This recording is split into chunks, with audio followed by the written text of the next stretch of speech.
Magandang araw Marinduque. Live buhat po dito sa barangay Mahunig sa bayan po ng Gasan. Narito po tayo sa isang monitoring nating sinasagawa dito po sa isang insidente na naganap sa isa nating kababayan. Ito po ay isa pong mamamayan o isa pong kababayan natin from Gasan na nasawi habang bumabiyahe po patungo po ng Mindoro.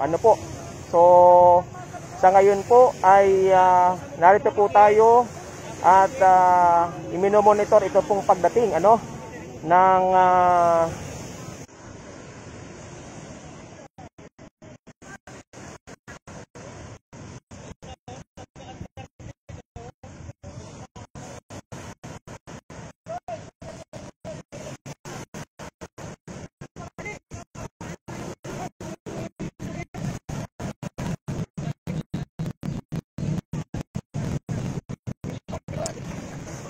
ayan. At ito po ay bahagi nung muli po tayo nagbabalik dito sa Marinduque News. Isa po sa ating kababayan ang sinasabing nasawi habang nabiyahe po patungo po ng Mindoro. Ito po isang bangkero, buhat po dito sa Matandang Gasan base po sa ating unang impormasyon.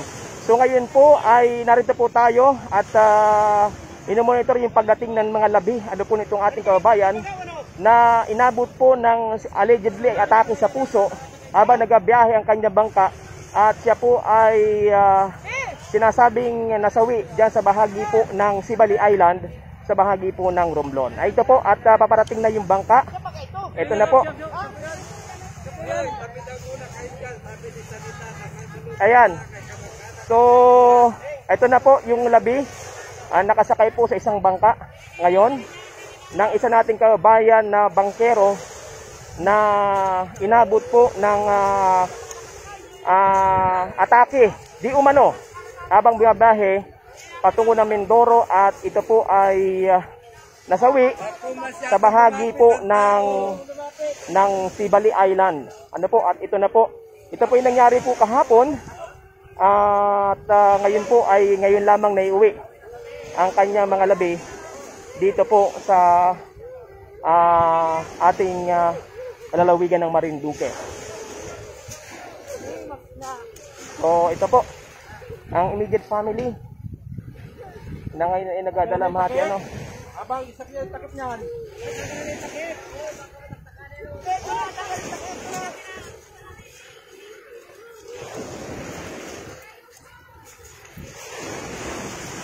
Ayan, yung pong bangka na nasa huli na yan po yung sinakyan patungo po ng Mindoro.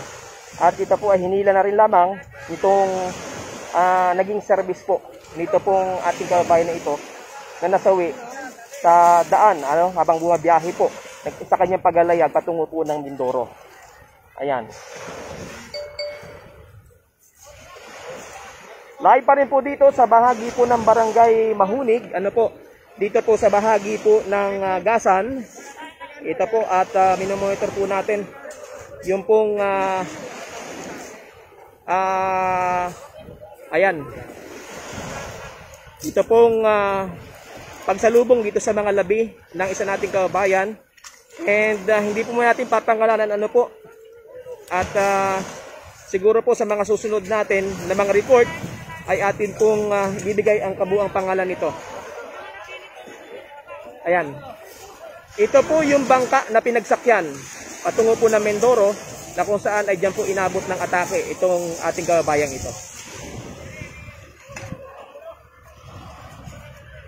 Ayan. Nakalagay po sa body bag.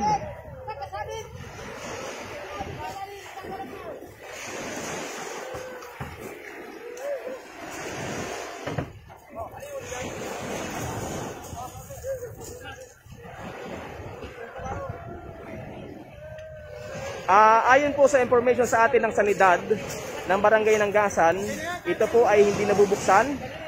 I-reserve na po ito at diretso na pong ililibing dito po sa Municipal Cemetery po ng Mahunig. Ito po ay batay po sa tinatawag na protocol na pinapatupad ngayon ng IATF sa mga nasasawi ngayong panahon po ng pandemya. Ano po? Takip, pataan.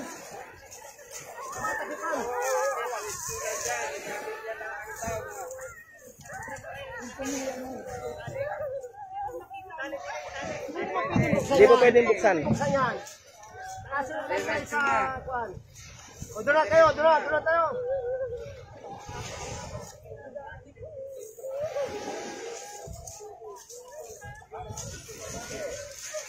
Hoy, paa muna. Dalar, ano natin kung sino yung kasama? Sino yung kasama natin? Sa ngayon po ay didiretso na po ito sa service po ng isang funeral services, at ito po ay ipapasok na rin po sa sementeryo upang doon po ay ilibing.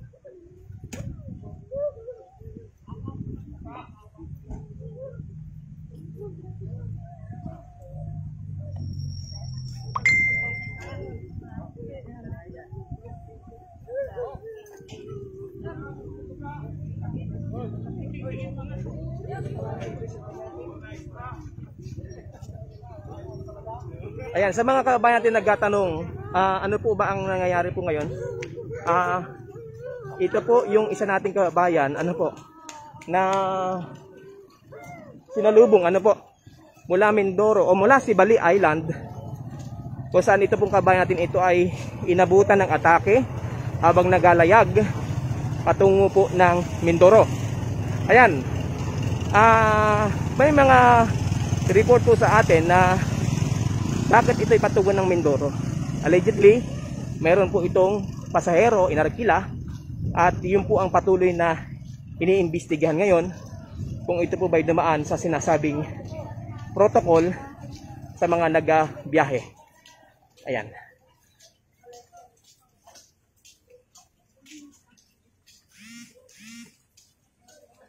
So, sa lahat ng ating mga kababayan, ito po ay live coverage dito sa sinasagawa ngayon, ano. Ito diretso na po ito na ihahatid sa huling hantungan. Kababayan po natin na binawian ng buhay mula po sa kanyang paglalayag, at ito po inabutan ng atake di kumano diyan sa bahagi po ng Sibali Island, at ito ay patungo po ng Mindoro.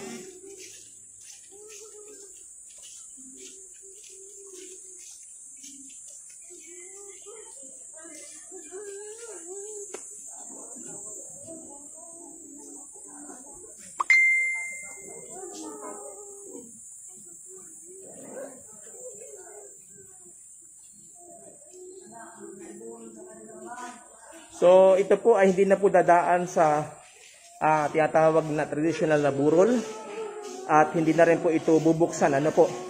Base po ito sa health protocols na ipinapatupad po ngayong panahon po ng pandemya.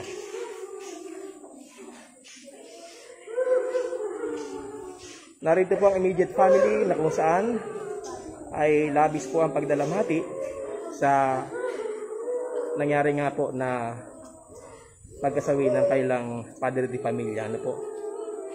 At medyo malungkot sapagkat hindi na po nila masisilayan, maging sa huling sandaling ito ay hindi na po maaring buksan ito pong casket, ano po, dahil nga po sa pagkasawi nitong ating kababayan.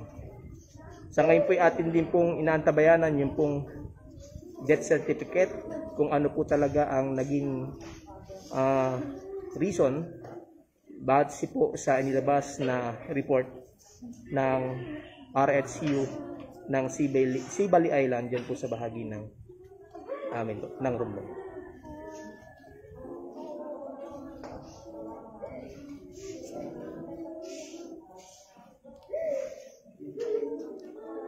So sa ating mga kabanood po ngayon, ito po ang mga kaganapan ngayon.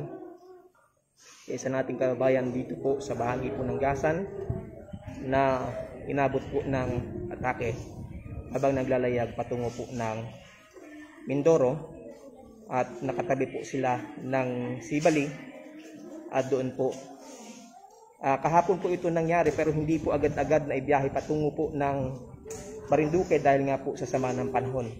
So kaninang bandang alas 5 ng umaga, ibiniyahe po siya patungo po ng Marinduque at ngayon lang po dumating. Narito po ang immediate family na kasalukuyan ngayon nagdalamhati sa pagyaon ng kanilang father di pamilya. Mamaya kukunan din natin ng ilang pahayag ang PNP at RHU hinggil nga sa pangyayaring ito.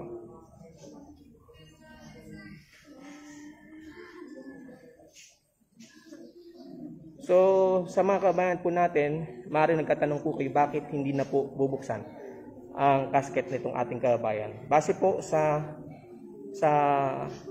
protocol ng IATF ngayong panahon po ng pandemya, ang mga namatay o nasawi na wala pa pong tiyak na report o matibay na papatunay na hindi po ito namatay sa COVID ay agad-agad po na ipinapalibing So hindi na rin po bubuksan ng kanyang casket at ito po maya-maya ay papasok na rin po sa kanyang huling hantungan.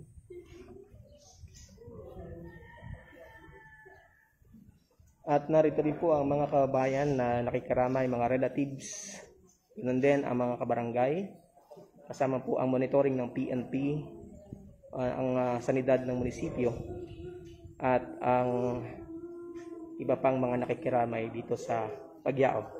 Sa susunod po nating report, ibibigay po natin ang kabuang detalye, pangalan, itong ating kababayan. So, in behalf of the Marinduque News Network at mga kababayan nating Marinduqueño, kayo po nagpapaabot ng ating pakikiramay sa ating kababayang ito na sumakabilang buhay at namatay sa kanyang pagbiyahe sa patungo po sa bahagi ng Mindoro.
At mamaya po ay atin din pong ibibigay po ang siguro ilan ulat ng ating kapulisan, final report hindi po sa insidenteng ito, kung ano po ba ang totoong nangyari sa pagkamatay nito sa nating kababayan, isang bangkero na bumiyahe patungo ng Mindoro.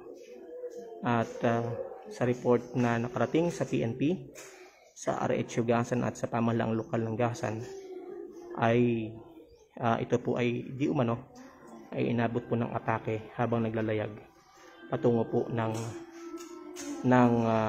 bahagi ng Mindoro, at ito po ay naitabi, nakuha po ng mga taga Sibali, at doon na po ito tuluyang binawian ng buhay. Hindi pa rin po natin nakikita yung pong death certificate na ini-issue di umano ng RHU ng Sibali Island at iba pang mga dokumento, mga test kung ano ba ang declared na sanhi ng kamatayan nito. So sa mga kabayan po natin, ito ang sitwasyon at sa mga nagtatanong bakit hindi po pwedeng buksan, ano po, dahil sa patakaran po pagka ang isang kabayan natin ay nasawi ng walang maayos na result ng antigen o swab test, ay agad-agad po ito na kinakailangang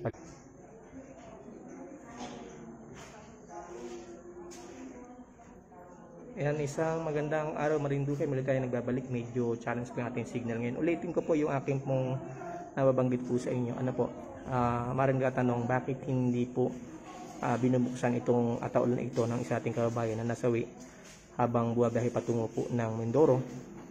At ito po ay inabot nga po ng kamatayan sa Sibili Island. Ano po, so gaya nga po ng nabanggit natin kanina, once na walang maayos po na test, antigen or swab test ang isang nasawi, ano po, ay subject po ito na hindi po pwedeng patagalin.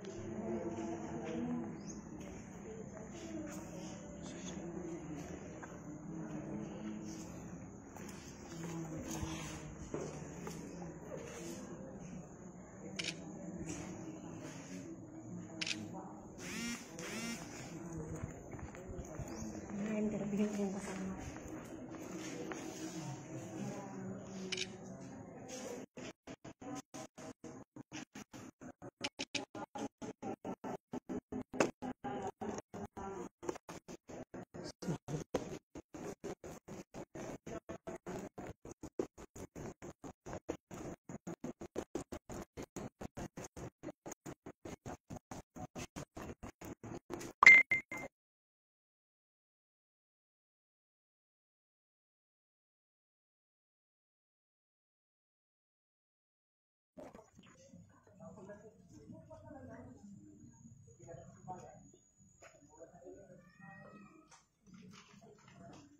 Sa mga kabayan po natin, nakabubukas pa naman ng kanilang Facebook Live po tayo sa Marinduque News at narito po tayo sa ongoing na monitoring dito sa sinasagawa nga po na pagsilay o pag huling sandali nitong mga labi nitong ating kababayan na di umano ay inabot po ng atake sa kanyang pagbiyahe o paglalayag patungo po ng Mindoro.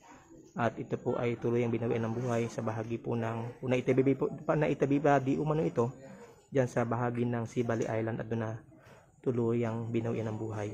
So malalaman po natin yung final report ng ating RHU at ng kapulisan regarding dito sa mga documents na release ng RHU Sibali Island, ano po, kung ano po yung ito pong naging reason ng kamatayan po ng ating kababayan. So siguro kukuha din po tayo ng interview sa naging kasama po nito nung ito po ay inatake nga po sa biyahe.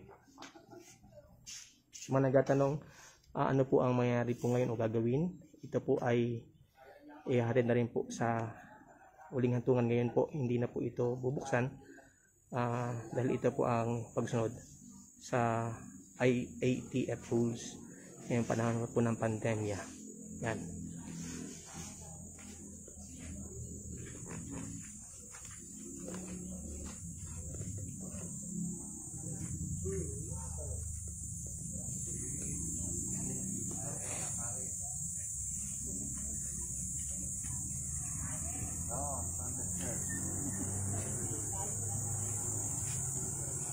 Diyan ka na, Padre.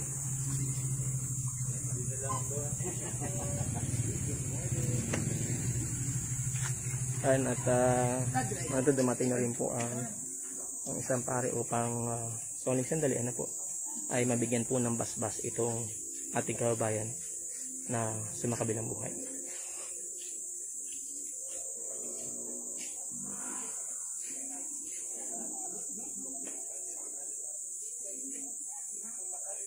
Sa kasalukuyan po ay ongoing pa rin ang investigasyon dito nga po sa naging kamatayan itong ating kababayan ito. Sinasabi na ito ay bumiyahe patungo ng Mindoro at sa kanyang pagbiyahe ay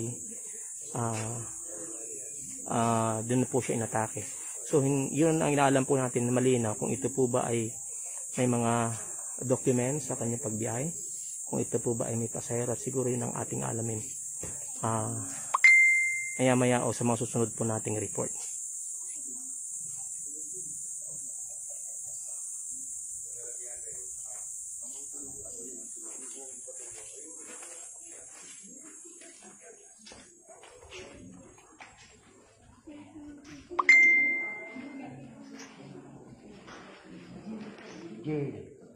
Jail.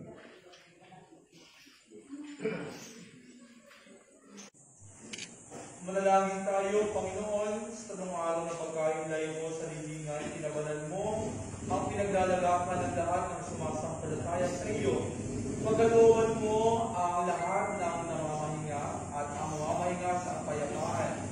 Ang aming kapatid na si Gil, ikaw ang buhay at muling pagkabuhay, kaya tumaasa kaming bubuhayin siya sa iyong kalwalhatian. Mga minamahal na kapatid, tayo po ay tutugon sa bawat panalangin at atin po itutugon. Pastol na tataguyod sa akin ay sumuko, pakisiulit po. Pastol na tataguyod sa akin ay sumuko, ang Panginoon, ang aking Diyos, buhay ko'y hindi magdarahog, ako ay hindi maghihikahos. Pastol na tataguyod sa akin ay sa mainang na pastulan ako ay iyong pinahihimlay, ako'y kanyang inaakay sa tahimik na bati, sa lupang lakas ay makamtan. Pastol na tataguyod sa akin ay ko. Ang pangako niya sa aking tapad at di babawiin, ako'y kanyang aakayin, sa matuwid na landas, sa kawiin niya ang dilim. Pastol na tataguyod sa akin ay ko. Hindi ako nangangamba kapag ikaw ay kasama. Ang tungkod mo ang pananggap, Panginoon ko, sa tuwi na ikaw ay walang kababalisa. Pastol na tataguyod sa akin ay inihanda mo ang gulang upang makinabang, pag ay pagsasaluhan ng makita ng kalaban na ako ay iyong pinamahal. Pastol na tataguyod sa akin ay sa unang binuhos ang langis ng iyong lugod, pati ko ako'y pinupuspos. Sa iyong pag-ibig na lubos na sa akin ay iyong kaloob. Pastol na tataguyod sa akin ay papuri sa Ama, sa Anak at sa Espiritu Santo. Kapara noong una, ngayon, magpakailanman at magpasawalang hanggan. Amen. Mga kapatid, inihahabili natin sa may kapal si Gil na ating inihahabili ngayon sa kanyang kapahingahan. Idalangin natin ang hiliw niyang mga minamahal sa buhay ng dadalamhati sa kanyang pagpanaw upang siya ay maipaubaya na sa Diyos na kaloob sa atin ng buhay na walang hanggan. Mga minamahal, tayo po'y magdarasal, Ama namin, sumasalangit ka. Sa mali ng ngalan mo, makasabi ng kaharian mo, sundin ang loob mo, sa lupa para na sa langit. Bigyan mo kami ngayon ng aming kakanin sa araw-araw. Patawarin mo kami sa aming mga sala, para matatawag namin sa nagkakasala sa amin. At huwag mo kami ipinutulso at masama. At sa mahal na Birheng Maria, aking pagkatiwala ang ating minamahal na Imao. Sa ating mga kababayan, ngayon po ay gawing sinasagawang misa o pagbabasbas dito sa mga huling sandali ng ating kababayan na nasawi sa kanyang paglalayag tungo po ng Mindoro. At ngayon po ay binibigay sa kanya ang basbas bago siya tuluyang ihatid sa huling hantungan. Ang pagpapala ng Diyos ay maumin mo sa ngalan ng Ama, ng Anak, at Espiritu Santo. Hallelujah. Eternal resurrection. And you, O Lord, in the perpetual life and eternity. May you rest in peace. Yung po mga minamahal sa buhay po, at hindi pwede sinasasakit.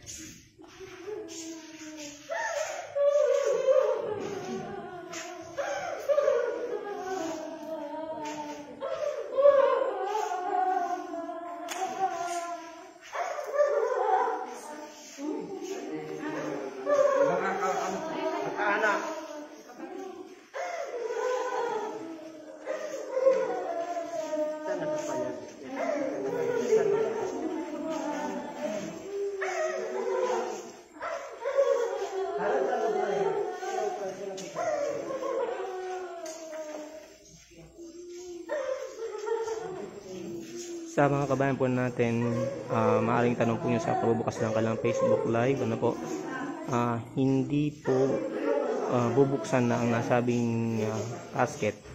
So dahil lang ang ating kabayan ito na nasawi sa kanyang pagbiyahe patungo po sa Mindoro ay wala pong mga test, COVID and antigen at swab test. Kaya based po sa protocols, ito po ay hindi na bubuksan, hindi na po masisilayan, at ngayon po ilibing na rin po kagad.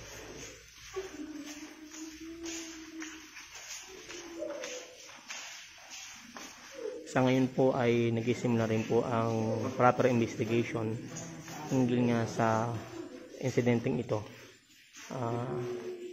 at alamin based dun sa RHU report kung ito po ba ay ano ang dahilan ng kamatayan nito, and also sino ba ang kasama nito at bakit ba siya bumiyahe patungo po ng Mindoro. So yan po yung mga updates po ngayon dito sa Barangay Mahunik sa bahagi po ng Gasan, lalawigan ng Marinduque.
So, yan po ang atin pong report, ano po, mula po dito sa Municipal Cemetery ng Barangay Mahunik dito po sa Gasan.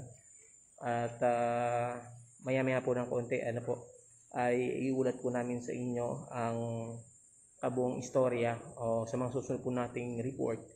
Hinggil nga po dito sa nangyari pong ito, ano po, allegedly, naimbestigahan pa po natin ito, ano po, at ng ating kapulisan, ang ating kababayang ito na nasawi ay bumiyahe po patungo po ng Mindoro na may sakay po na pasahero. So yun po ang ating inaalam, at hindi pa po tayo maglalabas ng kabuong detalye nito sapagkat yan po ay ongoing po ngayon ng investigasyon. Kung totoo ba na may pasahero po ito, dumaan po ba ito sa mga health protocols, at ano ang naging sanhi ng kamatayan nitong ating kababayan. So, at kung mayroong kasama, sino po ito? At yun po ang ating po kukunin po ngayong report, ano, sa PNP, sa RHU Gasan at sa LGU, ano po, regarding nga po dito. So, muli po tayo magbabalik sa mga kabuang detalye dito po sa istoryang ito na naganap. At patuloy po ang ating pagpapaabot ng pakikidalamhati, ano po, sa mga naulila nitong ating kababayan buhat dito sa Gasan na inabot ng atake habang naglalayag patungo po sa bahagi ng Mindoro, at sinasabing naitabi sa bahagi po ng Sibali. Ano po, kaya nagtatanong bakit sa Sibali nang galing ipabiyahing Mindoro, ay doon po ito naitabi at doon po ito tuloy yung binawiin ng buhay. Kaya titingnan din natin yung report mula sa Sibali, ano po, kung ano yung cost ng death nitong ating mga kababayan. So sa ngayon, yan lang po muna, at ngayon po inihatid na po, hindi na po tayo sumama doon po sa pagpasok po sa paglalagakan ng mga labing ito nating kababayan. Again, paabot po ng ating kataus-pusong pakikiramay sa mga naulila nitong ating kababayan ito. And kabuang report, muli po ating iulat sa inyo. Sa pangalan po na buo po ng Marinduque News Network ni Santino Latorena sa ating technical na Mark wala sa ating production, ng ating Provincial Information Officer, Sir Romeo Mataak Jr. Ako po ang inyong kabayan at ngayon na nag-uulat at ang tumatay po na Managing Director ng Marinduque News, Adrian Rosales. Kabayan, ingat po, stay safe, stay healthy. Magandang araw, Marinduque.